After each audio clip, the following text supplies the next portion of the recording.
Hi everyone, welcome to our June webinar, and today we're going to be covering how to successfully scale your Facebook and Google Ads campaigns. So just before we get going, a little bit of housekeeping for you. Yes, we are recording the webinar. We'll be sending you an email probably about within 24 hours of the broadcast, so check your inboxes and also your spam box there, so then you can watch the replay at your leisure. Now, this is going to be interactive, so you'll see within GoToWebinar a questions box there. So put in any questions that you have for us, and we'll get through to those at the end. We're going to have about 10 minutes Q&A at the end. Also, if you want to type there in the questions box whether you can hear us okay and just where you're logging on from. You can see already we've got people we've got like Paul from Norway, Samuel from Dominican Republic, Mark from California, Haley from Minnesota. Yeah, we've got South Africa, India, loads of people there. So thanks for joining us today. We've got people from all over the world on this webinar. So just what we're going to be covering today. It's going to be two parts. The first part would be myself. I'll be covering Facebook and Instagram scaling. And then my associate Gianluca is going to be covering the Google Ads side of things, as he's the Google Ads expert there. So very quick intro about myself. My name is Paul. I'm the head of education here at AdEspresso. If you've got any questions after this webinar, obviously we're going to answer some at the end. But if you're watching the replay or we don't get around to your question, then you can email paul@adespresso.com or you can tweet at AdEspresso and I'll try and respond to every question that we get there. So my experience for presenting this webinar is that I've audited over 1,000 Facebook ad accounts. So I've really got my finger on the pulse from what's happening from all different accounts all over the world there. Personally manage about 1 to 2 million of ad spend per year for clients. And I coach clients of all sizes. I love coaching small businesses, but I have coached some which I've got some regular clients which are 1 million in size, some even 1 billion, some even 10 billion, really eye-watering large revenues there. So I can see some accounts that are really scaling up their ad spend.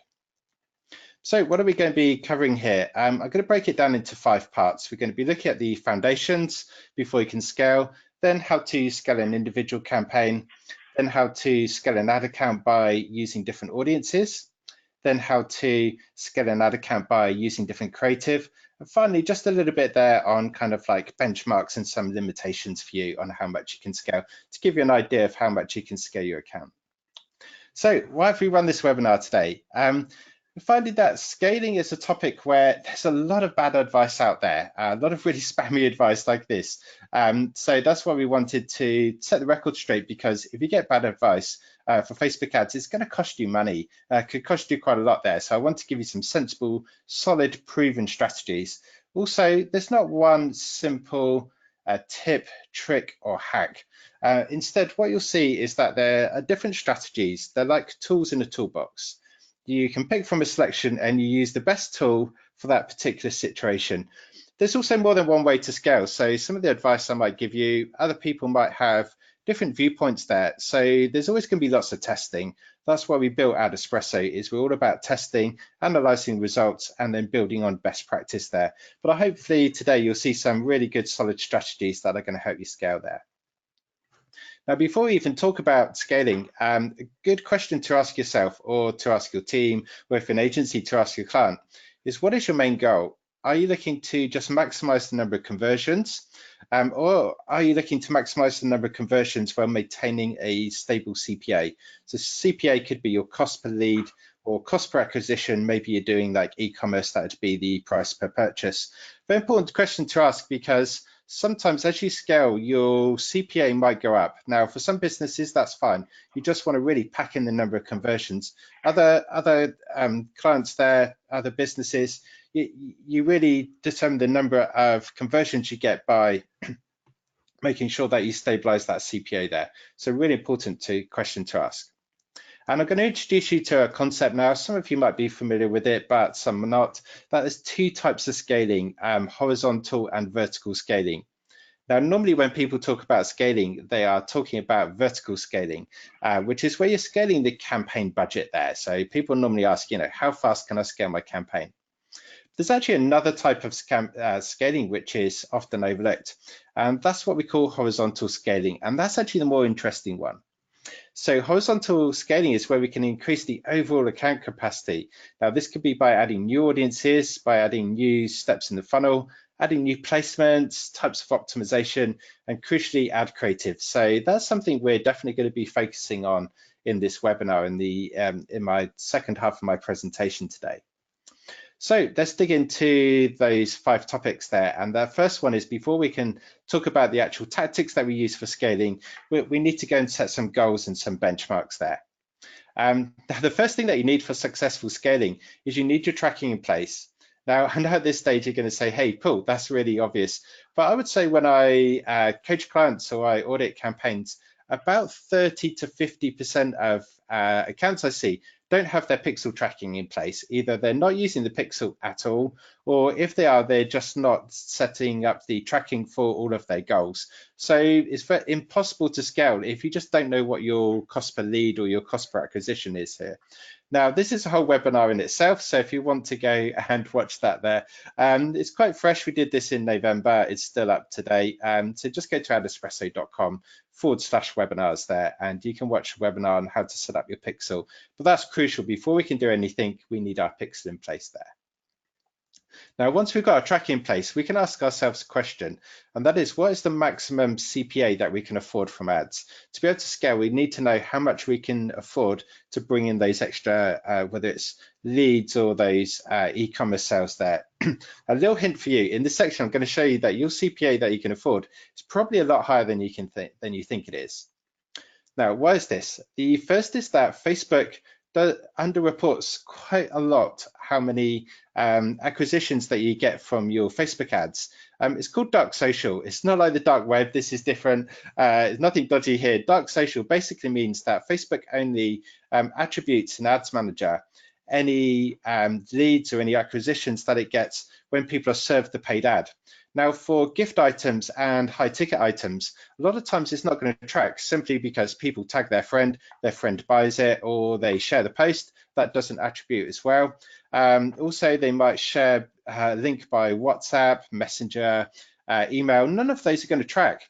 Now, to give you an example, last Christmas, I saw an ad for a coffee machine, really liked it. I passed the link to my partner. She bought it for me for Christmas. So the Facebook ad 100% resulted in a sale, but it recorded 0 conversions from that ad because of the way I passed on the link.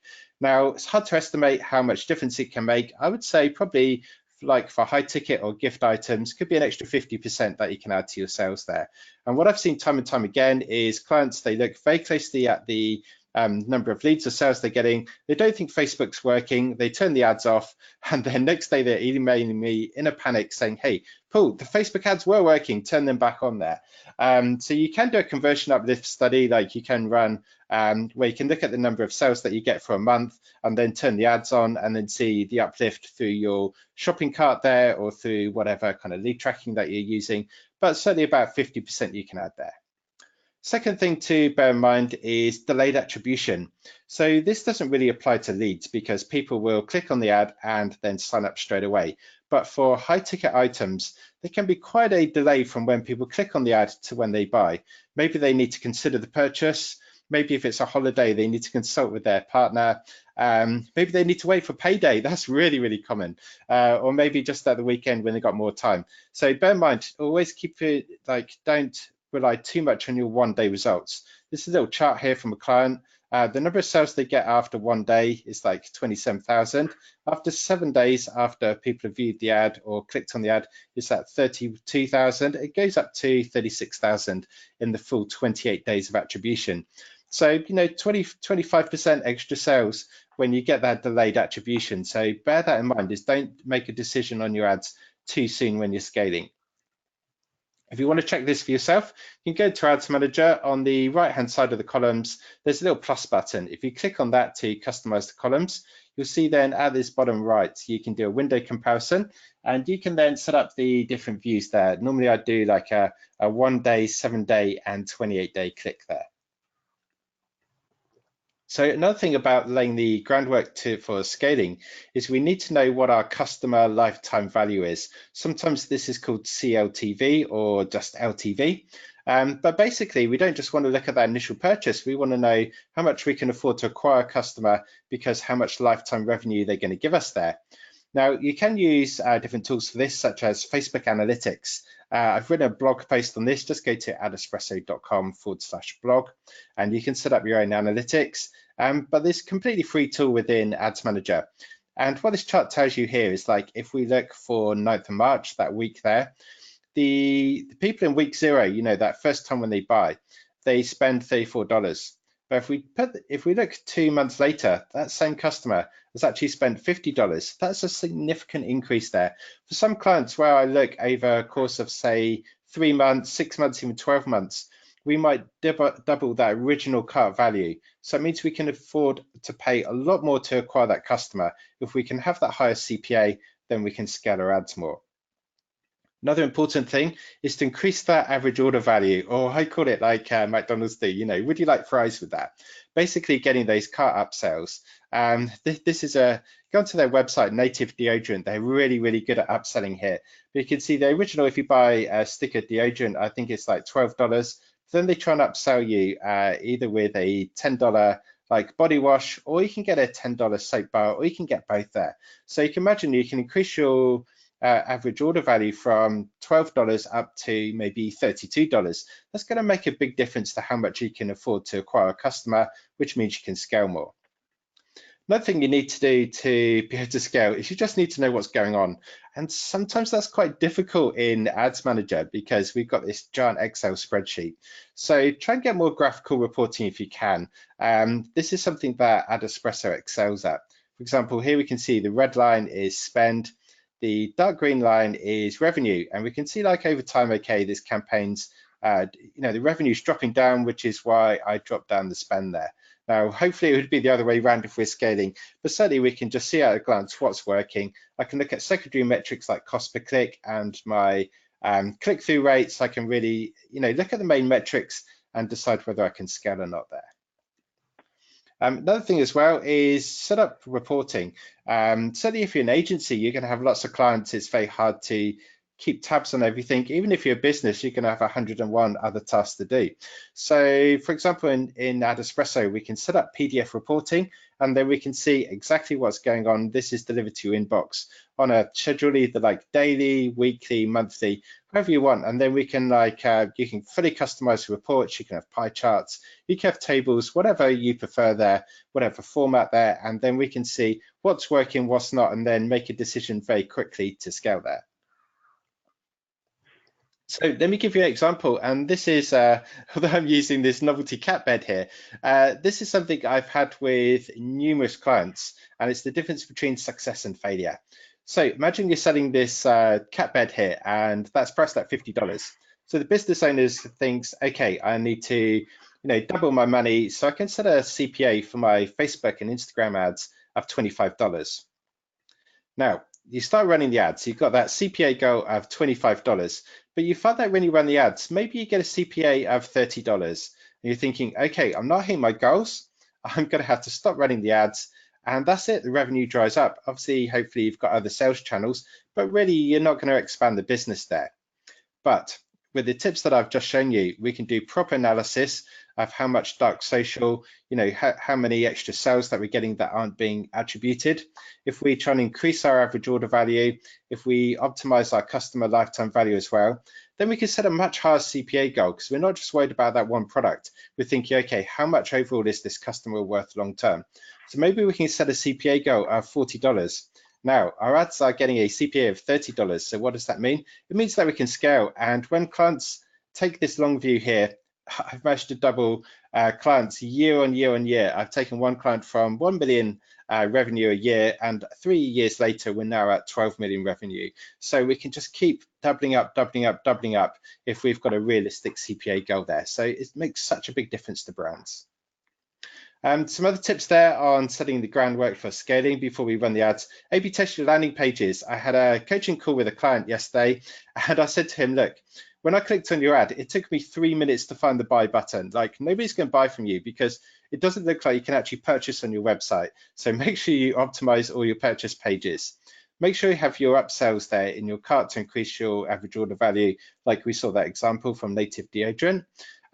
Use email nurture sequences and increase that customer lifetime value. We don't just want to acquire new customers, we want to really nurture them. And retarget your warm audiences. Now, we are going to be running a webinar on retargeting next month with my colleague Bruno. He's going to be covering Google Ads. I'm going to be covering Facebook, completely free. If you want to sign up for that, just go to adespresso.com/webinars, and we're going to give you some advanced retargeting strategies there. Final thing for laying the foundations before we get into tactics is make sure that you've got your inventory and logistics in place. I was running some sale ads for a client over the weekend, and I got a panicking email saying, Paul, we need to turn off the ads. We just can't ship everything fast enough. Another client that they're struggling to keep up with the sales. And certainly what you'll find is that with your Facebook ads, maybe there's like 1 or 2 products that do really well. So as you keep scaling, you're doubling the budgets on these ads, and you just run out of that product there. So you've got to make sure before you seriously scale, certainly if you're running a sales, have you got the logistics in place? Have you got enough people? Have you got enough stock? That's caught out multiple clients. My clients just keep selling out of stuff. So make sure that, something that's often overlooked, but really important to scaling there.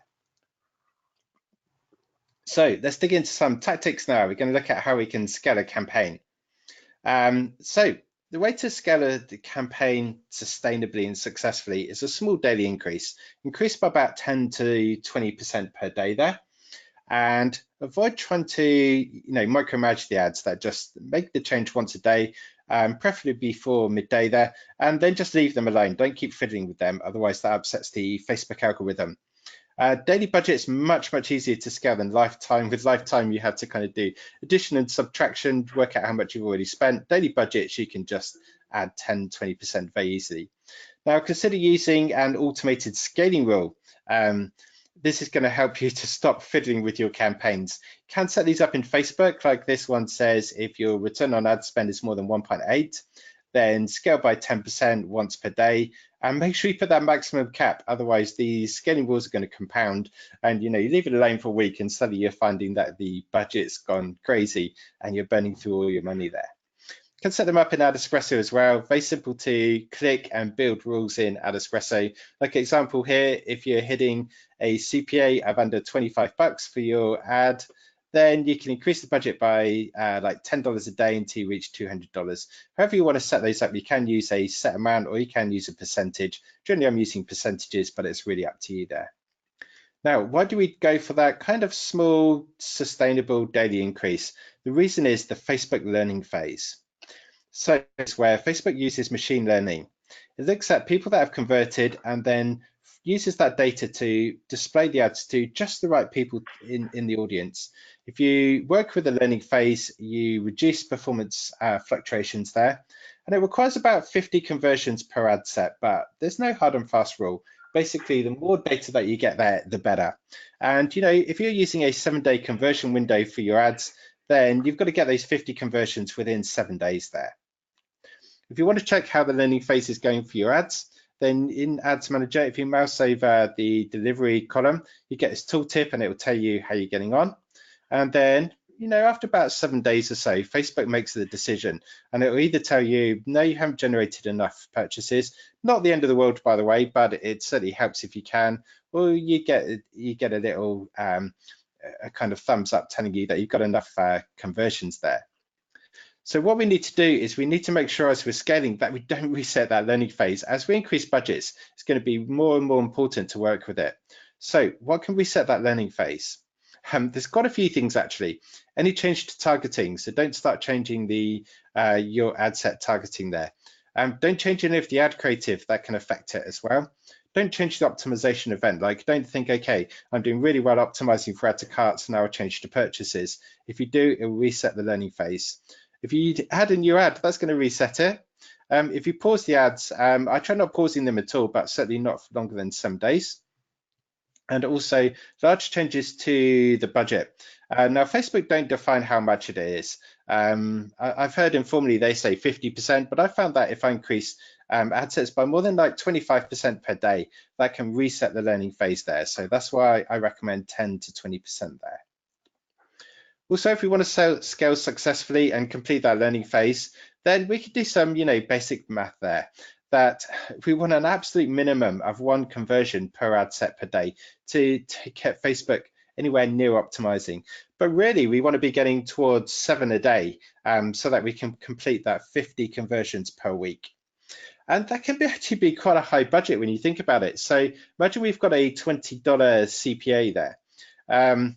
Now, obviously, if you're doing lead gen, then you're probably more like a few dollars, so it's easier. But for e-commerce, $20, certainly at the low end there, CPA. Now, if you want that 50 conversions per ad set per week, that's going to require $1,000. So, sometimes if you're a smaller business, maybe you can't work for that learning phase, but there's no hard and fast rule. 10 conversions or 20 conversions are better than 0 there. So respect that learning phase as you scale if you can. So good news for you. If you use campaign budget optimization, then that doesn't reset the learning phase. So CBO is something that Facebook is rolling out. We're going to have a webinar about this in August, but certainly that's on your side there. But although Facebook might say, okay, it doesn't show you that it's reset the learning phase, always keep in mind some common sense that if you went to scale a ad set from $10 a day to $1,000 a day overnight, then Facebook machine learning is going to be struggling. So, learning phase isn't some magical unicorn. Just because you're using CBO, you still want to gradually nudge those budgets up there. Now, something we get asked a lot is about, should we duplicate ad sets and ads? And this is why I put that disclaimer at the beginning of the webinar, is that different people have got vastly different views on this. My view on this is that I don't normally duplicate ad sets. Like, just because you decide, okay, this ad set's working, I'm going to copy that 5 times, then all you're doing is increasing the internal competition, and that's going to up your costs. So I just don't see any point in doing that there. There is one exception, and that's where I want to really rapidly scale. So imagine that I've got one ad set there at $100, and I'm thinking, okay, I want to go up to $1,000 a day, so 10x in my budget. Now, if I go and just like put this up from 100 to 1,000, that might go and mess everything up, and then that's it, that's game over.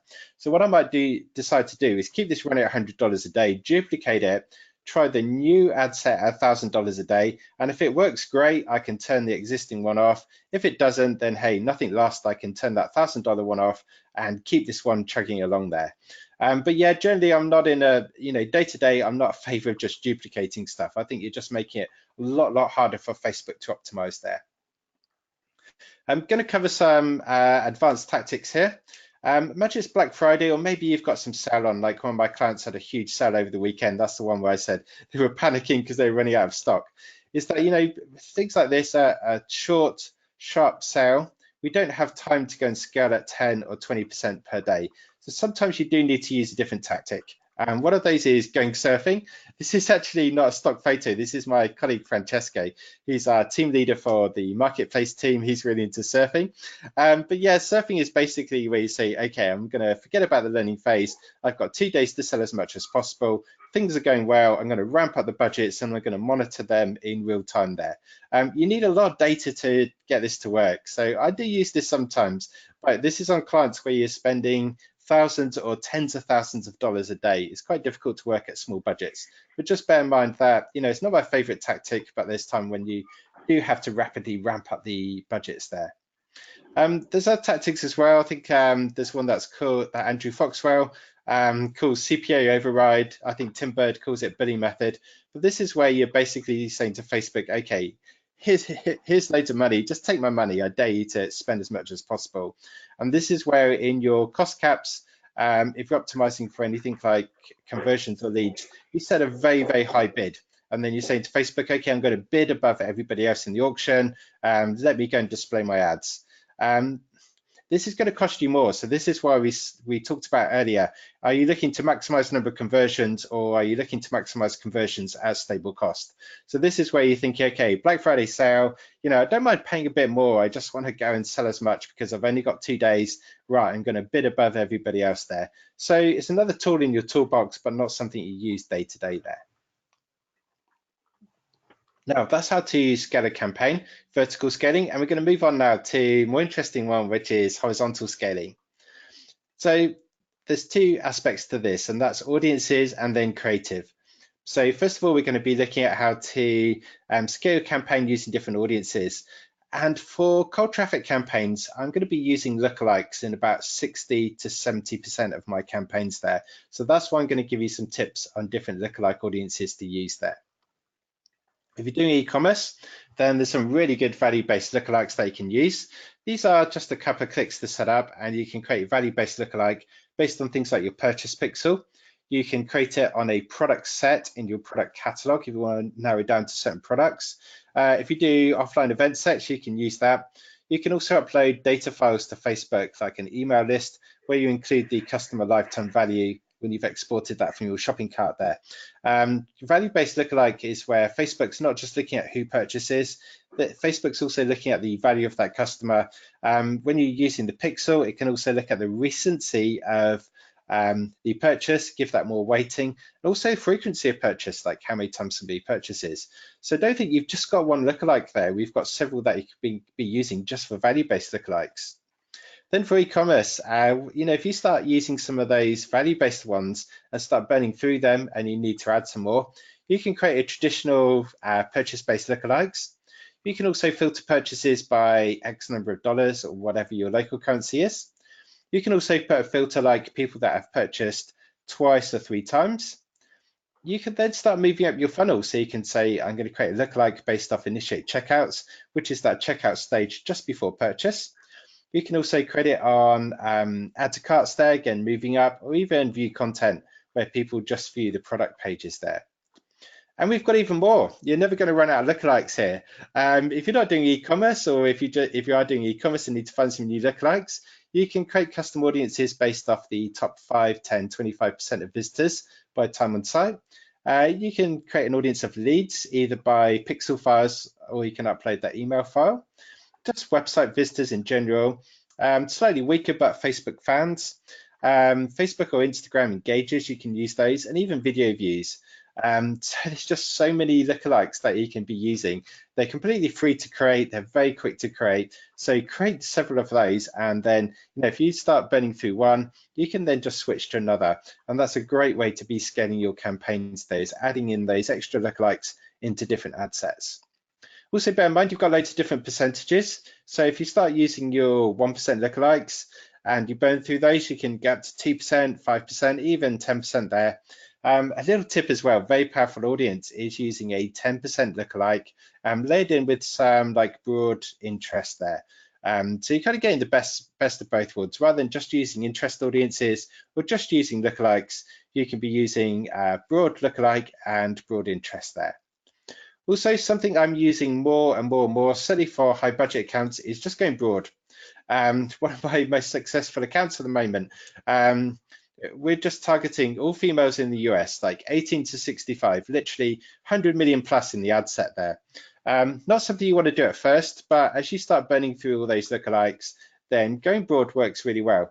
Bear in mind, you need quite good budgets on these, and you need to nurture them. So you need to be able to let Facebook go and optimize. And then once it's optimizing, it's basically creating a lookalike on the fly there. So very, very good tactics as you start, if you've got a more mature account or you're really going for ad spend there. One of my clients there, we spent about 50K over the last weekend. And so it's no good relying on 1% lookalikes. That's why we start using these super broad audiences in the US and Canada there. So if you want more details on there, because I know we've only touched on that briefly, we ran this webinar last month. Just go to adespresso.com/webinars. You can watch that there at your leisure, completely free. There's never any charge for any of our webinars there, but I go through an hour deep dive into how to set up all those audiences there. Otherwise, just go into Ads Manager and have a play with some of those.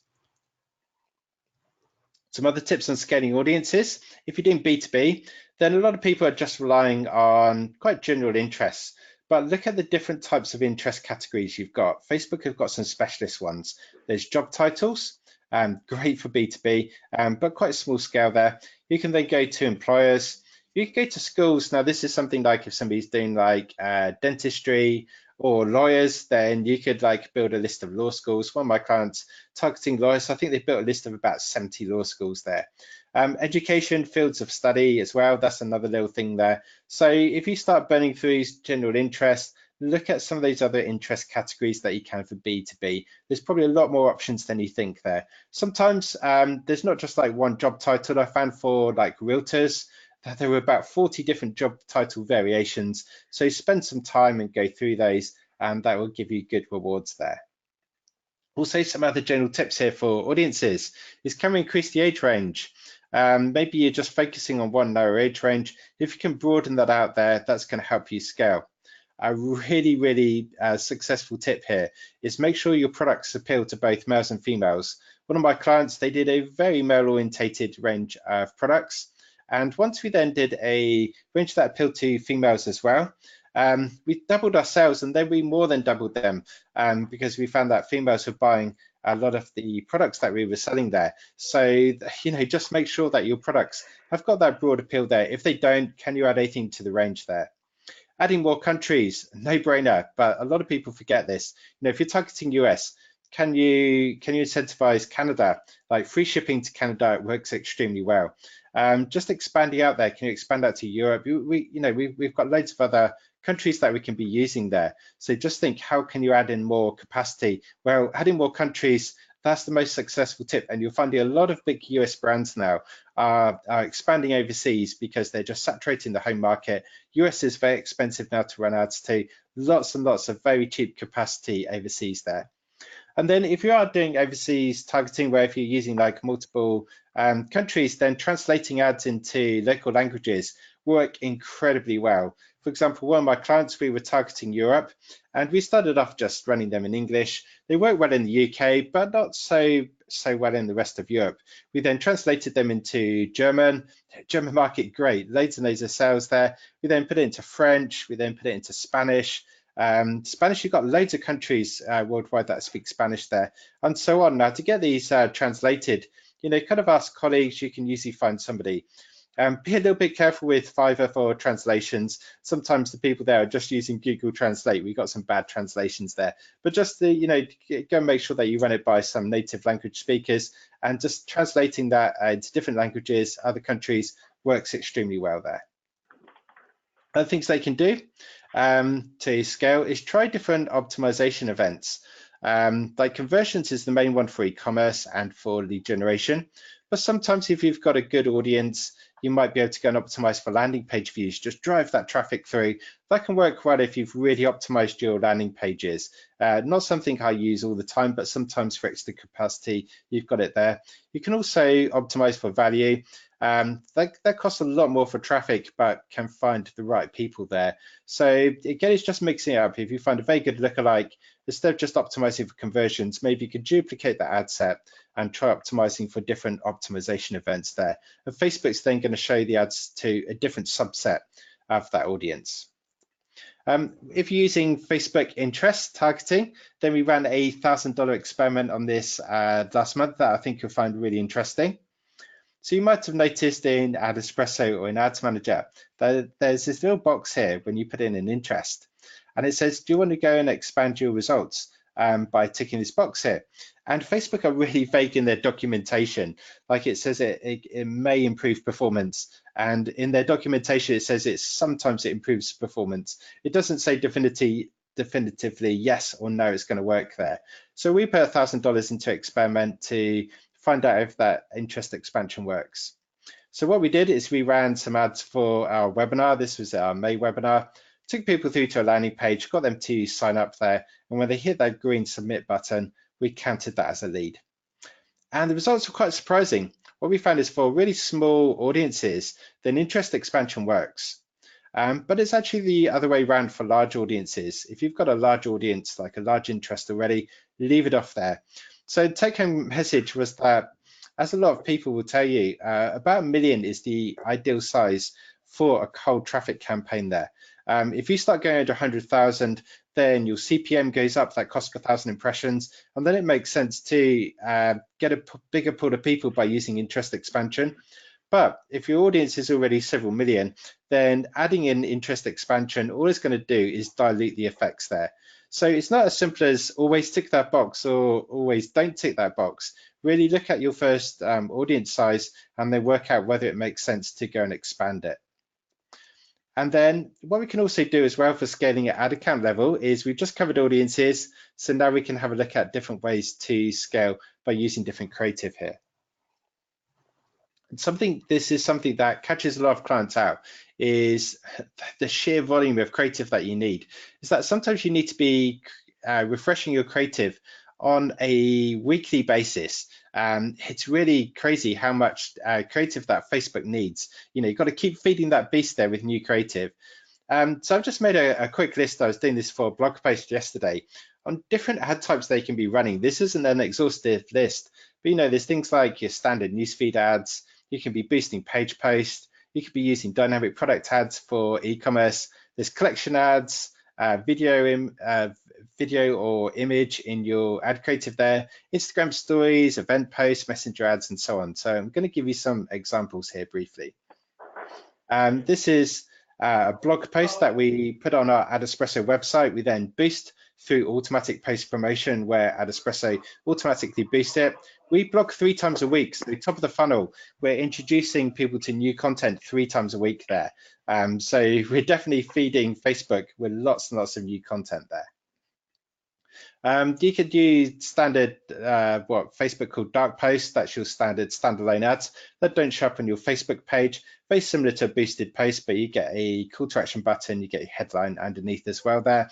Like we use this for a lot of our trial campaigns because we don't really need those on our Facebook page. You can also be using messenger ads. Again, we produced a webinar on this. It's on the AdEspresso website. But instead of getting people to click through to a website, we can be getting people to initiate a messenger conversation there.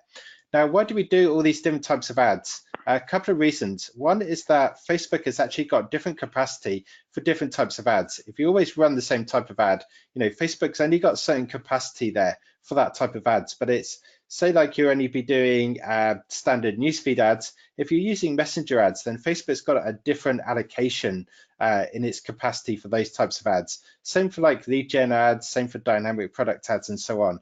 So if you're ever struggling to scale, then just a different ad type helps. Also, we're showing these ads to real life humans and different people respond to different things. Myself, show me Instagram stories ads. I'm just not going to see them. I'm never on Instagram stories, but I'm always on Facebook newsfeed. Other people are on stories all the time, so that can work with them. Some people love interacting with messenger bots. Some hate it there. So there's not one right or wrong here. We need to be trying different types of creative all the time to really expose our ads to different types of people and get different types of interactions there. We could be using video. This is Massimo, our CEO and founder, doing a very simple face-to-camera ad here. You could be doing Instagram ads, probably not so much for B2B like this example, but for e-commerce and consumer, that could be working extremely well. Like I touched on Instagram stories, it's rumored this year that for organic content, people are going to be using Instagram stories more than the Instagram newsfeed. So loads and loads of capacity there to show your ads. I'm finding they're still a bit more expensive, but certainly if we're scaling and we're just maxing out our standard newsfeed, then stories ads are going to be very popular there. We've also got app installs.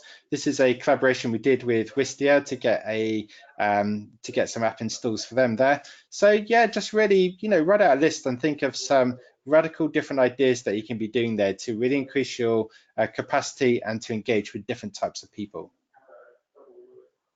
So to kind of round up your Facebook and Instagram scaling, just want to give you some kind of benchmarks which are going to be hopefully realistic. Now in the US, for our ROAS, that stands for return on ad spend. We're finding that about 2x is quite common these days. What that means is for every dollar that you put into the system, you get $2 back out the other end there. Now, I'd like to give people this benchmark because that might sound quite low, but that's quite realistic that we're seeing these days.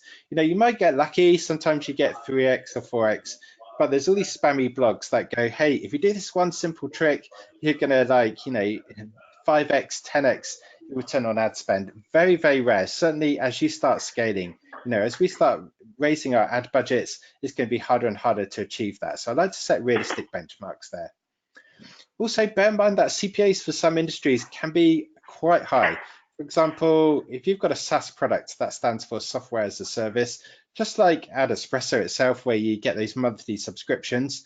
A rule of thumb for the SaaS industry, I have no idea if it applies to to AdEspresso, but sometimes the cost per acquisition can be a third of that lifetime value of the client there. So that can be quite high. I do a lot of work with subscription box clients. Subscription boxes are really big in the US. And sometimes your CPA is 2x the box value. So imagine you're selling a subscription box for $50 per month. You might need to be spending $100 to acquire that new client. So I like to kind of give realistic benchmarks, because everybody thinks, okay, it's going to be like, 10, 20 bucks per acquisition for e-commerce. A lot of time it's actually quite high, and that's why we need to be looking at that and customer lifetime value there. Also, how much can you scale by? Now, I would say that once you start scaling above $2,000 per day, it's very, very hard to maintain that return on ad spend. I'm not saying it's impossible. I've got one client that spent, I think it was $300,000 last month. So they're spending like, $10,000 a day. It is possible, but it's very, very hard work. So if you're kind of like a small business or a small agency, and certainly unless you've got somebody creating new videos and new graphics on more or less a daily basis, then 2K I've seen for multiple clients is the kind of natural limit to how much you can scale there. Now, just before I hand over to Gianluca, he's going to cover Google Ads. I'm kind of going to give him a little warm up here, a little introduction. So I'm going to kind of segue now into Google Ads. That we ran a $1,000 experiment that's just completed on how to scale your Google Ads. And so we looked at two different things. One was exact match keywords, and one was broad match ones there. So what we did there is we've got our we just produced this ad here to get lead gen for our ebook, and then get people to sign up there for their ebook. And so we tried broad match modifier keywords, which means you've got more capacity there. And we tried that against exact match keywords. And so what we found in the results there is if you use the exact match, Google is going to spend less, but you get a bit cheaper CPA. But then if you go to broaden things out with that broad match, then what you can do is you can spend more money, but your kind of response is a bit lower, your click-through rate's less, and your CPA is going to be lower there. So there's a decision to be made. Do you want like more leads? But if you do, are you prepared to pay some more there? So that's a good warm-up there to Google Ads. I'm going to hand over to Gianluca now. So I'm just going to share my screen here. There we go. Hi there, Gianluca. Hi there. All right. Fantastic. Thank you, Paul, for this nice overview on the Facebook side of the house. We can now move to our most beloved product on the planet, Google Ads. Before we go into details on how we can scale also Google Ads, just let me say, first of all, thank you guys for having me. I'm super pumped to be here. I'm a huge fan of AdEspresso and everything you guys do, so thank you for having me. My name is Gianluca. As my name, accent, and appearance, as you can see in this picture, I'm Italian. I have been working for more years than I would like to admit in online advertising at Google, in different locations, and before that in one of those advertising agencies. My experience at Google, I've been spending a lot of money, mostly in the wrong direction and seldomly also in the right direction, promoting B2B and B2C products across Google products, but also on different platforms. And I've also been working as advisors for Google owns equity funds. Recently this year I've been voted influential PPC person. So I've been really expecting paparazzi to take a picture of me in the street. Hasn't happened yet. I count of doing that later this year. On a serious note, if you want to ask any question, we're going to have a little bit of time at the end of this chat, but you can always shoot me an email at gianluca@boosterboxdigital.com, because boosterbox.com was too expensive, or add me on Twitter as KTZstyle is my handle. There is a funny story there, and one day when we're friends, I'll tell you. All right, so we're going to see how we can scale campaigns on Google Ads, and we're going to use a similar approach. We're going to discuss about vertical and horizontal scaling. So we're going to define here vertical as reaching out to more of the same kind of people, really. And we're going to review 2 or 3 different tactics in that area. Then we're going to move to the horizontal scale, where we want to really reach out to different type of users. And there we're going to review 3 very specific tactics that you can take home and implement today. All right, so let's say we are a really nice hotel in Milan and we are advertising to 2 main kinds of customers right now. We're advertising to Isabella. She's from Tuscany like me, and she's visiting clients for her digital agency. We do also have Sophia. She's now on holiday from the UK with a bunch of her millennial mates. She has a beanie, so she must be a millennial. So in the vertical approach, we want more Isabellas, more digital agencies from Tuscany. In the horizontal approach, we want more Raphael. Again, hipster dad taking his kids on a museum from Turin. He's an hipster, clearly, because of the outfit. Look at those socks. No way he's not an hipster. So that would be the horizontal scaling. Now, let's start first by getting vertical scaling. So we want to get more of the same users. We want to get more Isabellas. All right, so let's assume we have the following structure. And this is what Paul was referring to in terms of the experiments that you guys have been running in the last couple of weeks. So we're going to assume that we have a classic SCAG structure. If you guys don't know this acronym, SCAG stands for single keyword ad groups. You should Google that. If you are operating a fairly large account, probably it's a good idea to test. So we probably have the keyword best hotel Milan. We have the same keyword in exact and in broad match modifier. Obviously, in an ad group in broad match modifier, it means that we have included the same keyword in negative.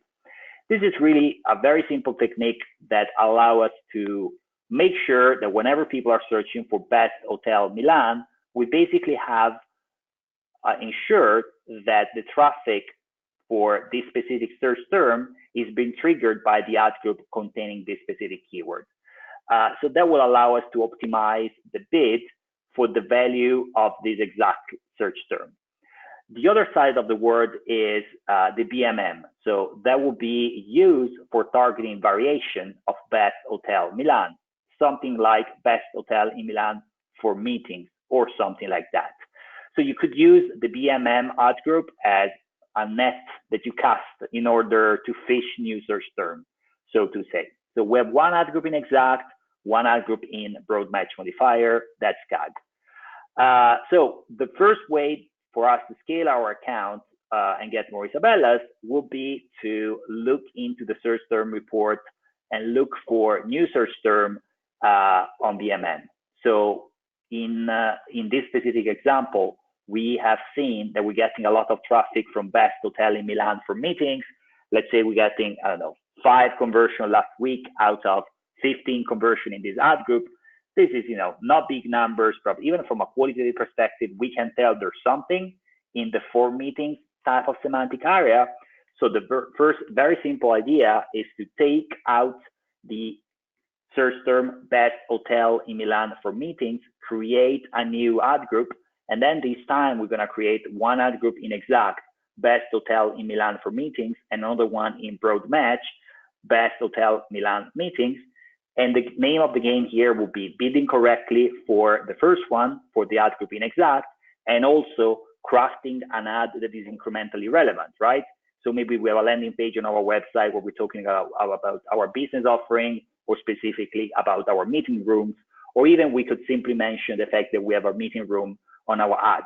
So if we listen to what the user is saying, this is really giving us ground in order to apply an incremental relevance to our ad and make sure that we're providing the user with something more relevant.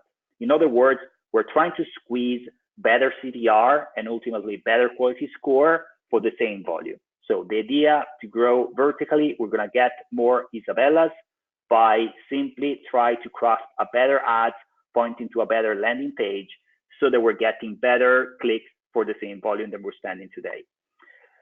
And obviously we can try to rinse and repeat. So once we have this structure, we're going to try to find Wi-Fi, or we're going to try to find other variations. So it's a structure that keeps giving new ideas. So that's tactic number 1. But now let's look at tactic number 2. We know that our friend Isabella, she's also searching for more than just our keyword best hotel Milan. She's a PPC leader, So probably she's searching for best PPC strategy, something like that. But also she's searching for elements that are relevant to what we sell, right? She probably would have searched hotel, the name of the area. Maybe she searched hotel near the train station or train to Milan or things of that nature.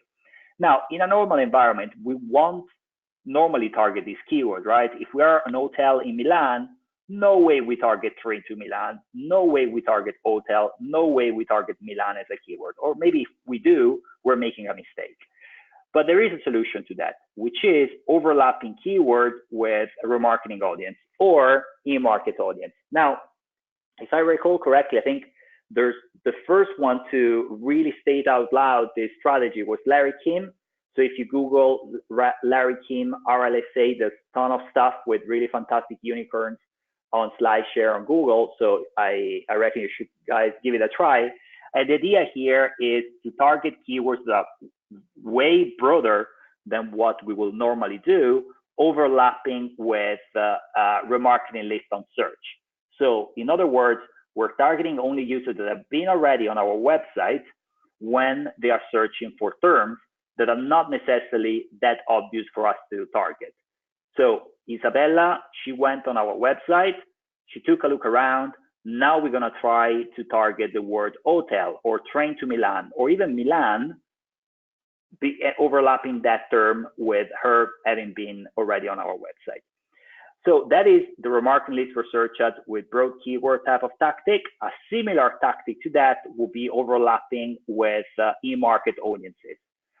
Now, I believe it was just about last year, I think it was around the 25th-ish of May last year, where in-market were released on search. Now, if you guys go in Audience Manager, for those of you that are more Facebook inclined, Audience Manager is,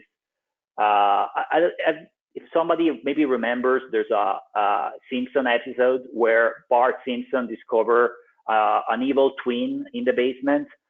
So you should imagine that sort of relationship between the Audience Manager on Facebook and the Audience Manager on Google. I'll let you pick which one is the evil twin and which one is Bart Simpson. So in the Audience Manager, you can see, you can find it under the Tool tab. You can see the audience insight, and there's a very interesting, relevant information here because you can see, you can zoom in on people that converted for you, and you can really see what they were interested into.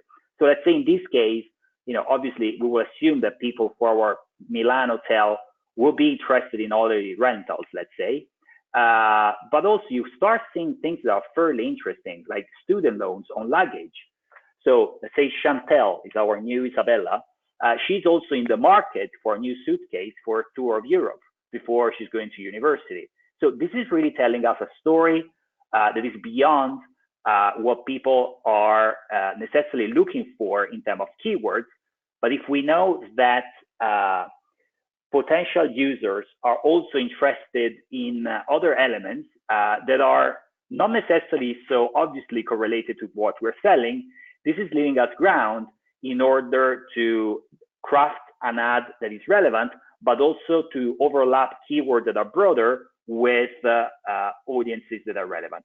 Just one word in terms of in-market audience. These are Google estimation based on the user navigation behavior that are taken directly and from third party. And the index that you want to look at here is this one here, and then represent the concentration of the keyword, the concentration of this specific in-market audience towards those that converted. In other words, this number is telling us that our user are 10x more likely than the normal American or Italian or whatever population we're taking here to be interested in hotels and accommodation.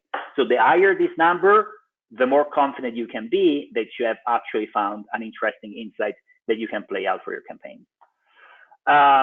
So yeah, obviously here we could potentially add luggage and student loans to our in-market audience to the broader keyword.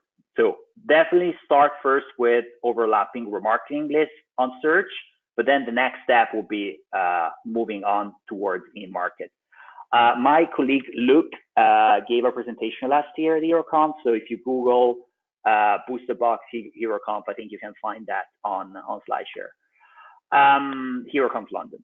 All right, let's talk about horizontal scaling. So here Now we try to squeeze a little bit more Isabellas, but now let's try to find more different users, right? So users that are different from what we have now.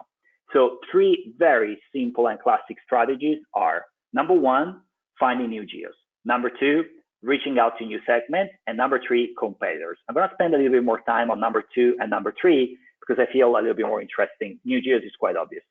So on new geos, we are targeting in Italy and the UK with our friend Sophia, but obviously we could also target France and Spain or Eastern Europe.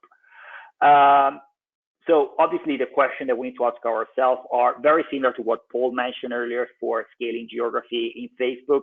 This is really a marketing question. It's not really a search or a Facebook question, right? You are Italian, the same than Spanish? Maybe yes, maybe not. It really depends on the search term that we're searching. And this is probably beyond a simple translation.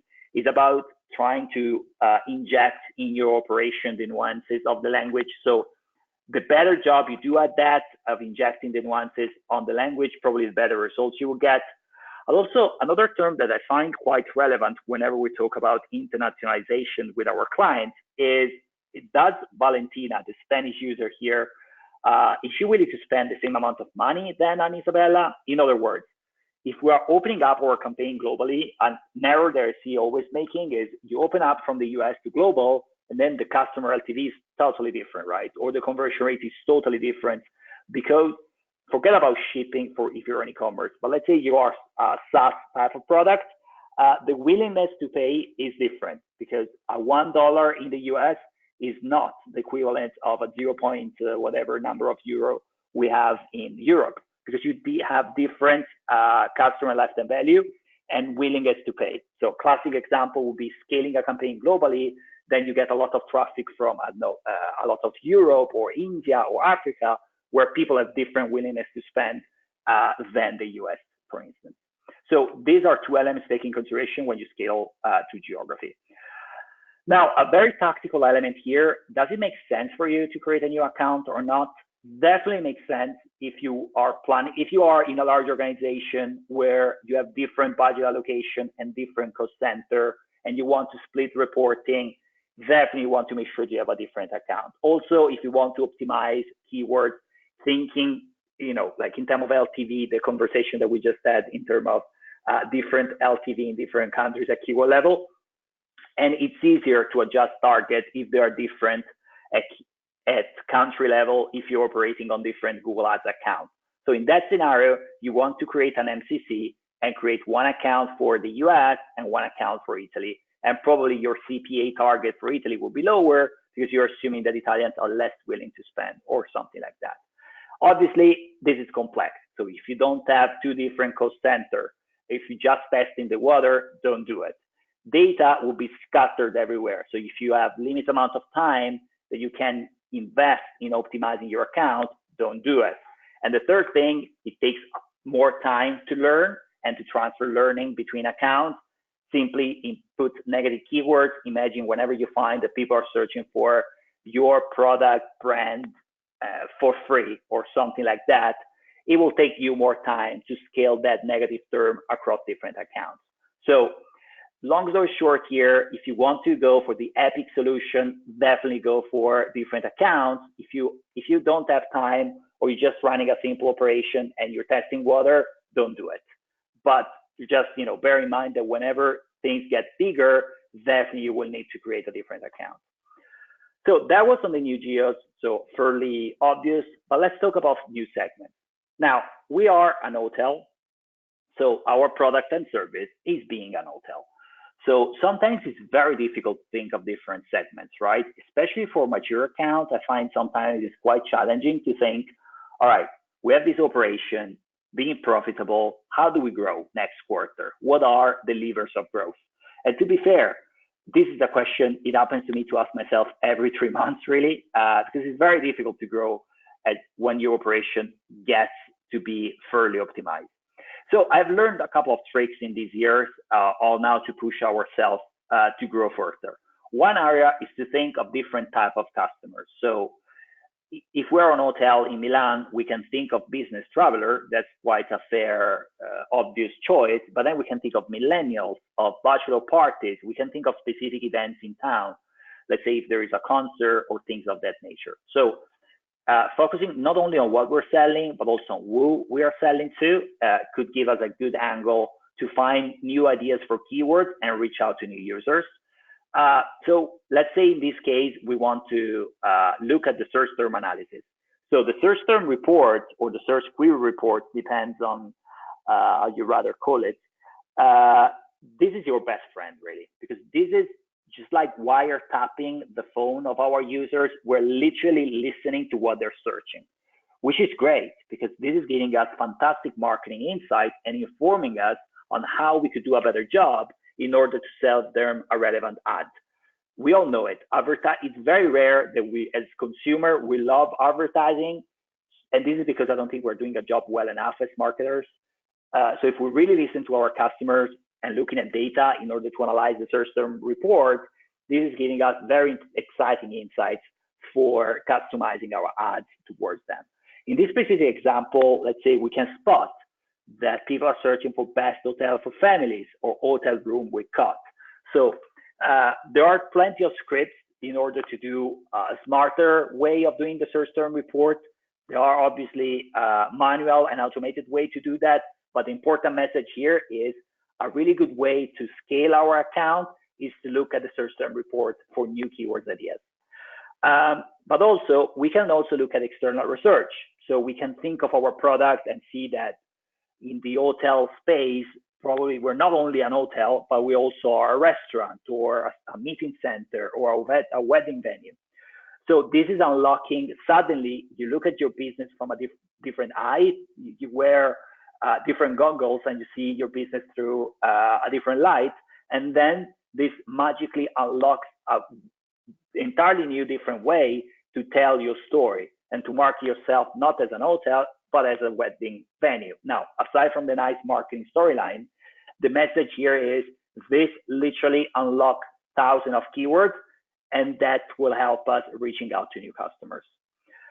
The third strategy is about competitors, and this is a tricky strategy. Now, if you ask 100 people that are doing our job, should we target competitors? You get probably 100 different answers. And I'm not sure, honestly, I don't think I have one answer that is perfect for every single situation. But I can tell you one specific strategy that is less risky whenever you're targeting competitors. So let's say we have, this woman looks very scary. Denise in this very scary looking outfit, and she's searching for Hilton Milan. So Denise wants an hotel. We are an hotel. Denise could be our client, right? Now, she's probably searching for Hilton Milan. If we're not Hilton, very difficult for us to win Denise, right? So why don't we think of a rebound strategy? We all have been, or hopefully not, but chances are that we all have been, or we all have friends or family member or partners that have been in an emotionally dedicated situation. Whenever you break up from a long story, and then you see people jumping emotionally, not being ready in a different relationship, right? So let's call that the rebound strategy. We're gonna go try to target people that are about to churn from our competitors. So we're gonna target people that are searching for competitor name alternative, troubleshooting, customer support number, customer center, complaint, how do I get my money back, so on and so forth. So we're targeting people the second before churning. So in the analogy here, we are the rebound of the people that we're targeting because we're targeting them when they're upset. So in this case, she will be searching for alternatives to the Hilton Milan. She's not happy with Hilton for whatever reason. We are not the Hilton. We definitely have a story to tell there. And Denise suddenly doesn't look that scary. So this is it. The three very, very simple strategies for scaling your campaign horizontally and a couple of strategies for scaling your campaign vertically. I hope this was useful. And if you have any question, I'm really glad to take them. That's awesome, Gianluca. Thanks for sharing your tips there. So I know we've run slightly over time there, because I think we're both passionate about scaling. It's something that we both care about passionately there. So we've got, what we're going to do is just take like one question on Facebook and one question on Google, I think. So Tori, can you look through the questions that we've got in and just pick one from each, please? Sure, we'll go ahead and start with Google. So first question here, how fast can you scale a Google campaign? All right, faster than light is the answer. There's one mega advantage with Google rather than Facebook, meaning that if you're targeting search heavy type of Google setting, then in a way the users that you're reaching out to are always new, right? So let's say if you're selling software, you will always reach out to new users where their problem is arising for them, so they are searching something new. So in my experience, the ceiling is higher on Google sometimes, but it's not really a matter of capping out your campaign. It's the fact that just topping up budget probably tends to have, let me put it like that, return on the investment is not, it is less than proportional to the investment, but the relationship between these two variables is not less than linear. That was a very complicated answer to say increasing budget usually works and your return on the investment is not going to diminish, most likely, on the incremental budget. So that, in my experience, is the fastest way to scale campaign. Awesome. Great. So our next question here is for Facebook. So for Paul, since increasing our budgets is a delicate matter, what's the rationale for starting small and scaling up? So I guess the question really is, what's the rationale for not always using that bully method where you're starting it with a really high bid there? His question says, does that confuse the algorithm, or will Facebook start spending judiciously in pursuit of your CPA? Yeah, it's really a case of if you say to Facebook, I want to do maximum bidding, then you're going to be paying a lot. And sometimes that's just going to be too much per acquisition. So again, that's at the beginning of the webinar where you want to be looking at, do I just want to get maximum conversions out of these people, or do I want to keep my CPA stable? And sometimes where I use the kind of really maximum bidding is for retargeting. So when I've qualified people, like maybe they've initiated checkout, they're very, very close to buying there, and it's a small audience, but it's such a qualified audience. I want to reach all of those, so that's when I use CPA override or bidding method. But generally, when we're dealing with, certainly large countries like the US, if we're doing just that cold traffic prospecting, then I don't want to win every auction. Like, yeah, it would be nice, but it's just going to cost too much when there are 6 million advertisers on Facebook. So taking messages that just using automatic bidding, I think Facebook call it lowest cost bidding now. It's just so good. The Facebook algorithm just is so good at matching, the right capacity of conversions against not spending too much. So that's generally my preference there.